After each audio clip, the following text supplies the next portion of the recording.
On the night when the moon hung low and pale like a watching eye, the village of Black Hollow fell silent in a way that felt unnatural, as if even the wind was afraid to move. Every year, Halloween arrived with laughter, costumes, and candy, but this year was different. The elders had warned everyone to stay indoors after sunset, to lock their doors, and to never answer a knock once the clock struck midnight. No one spoke about why. Some fears were older than words. 12-year-old Daniel didn't believe in warnings or whispers. Fear, to him, was just a story told to scare children into obedience. Standing in his room, dressed in a simple costume and holding an old lantern he'd found in his grandfather's attic, Daniel felt excitement burning brighter than the candle inside the glass. Outside, the forest surrounding Black Hollow stretched endlessly, twisted trees clawing at the sky like skeletal hands.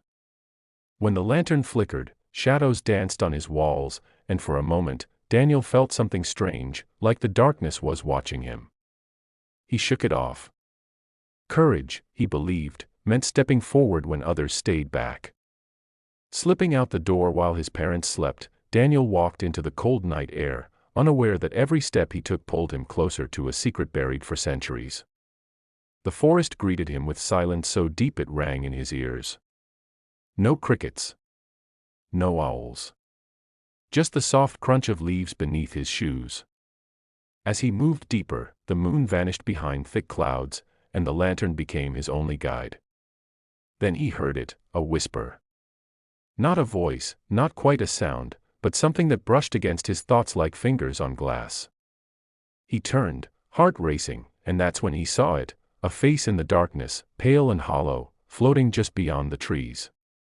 Its eyes burned red, filled with rage older than time. Daniel stumbled backward, breath trapped in his chest, but the face faded like smoke. He told himself it was imagination, fear playing tricks, until laughter echoed through the forest, high, sharp, and cruel. From above, a shadow passed across the moon. A woman in black descended slowly, sitting sideways on a broomstick as if gravity no longer mattered.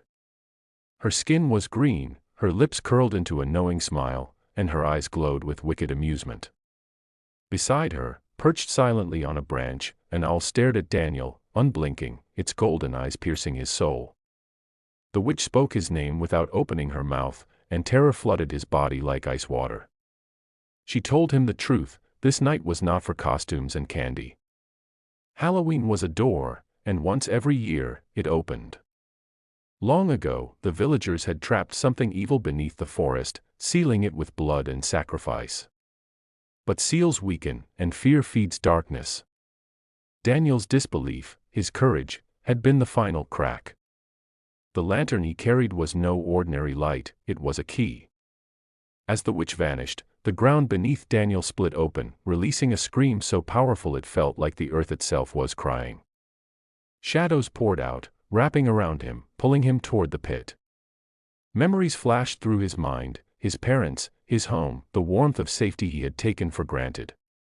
In desperation, he raised the lantern, and its light flared brighter than ever before, pushing the darkness back.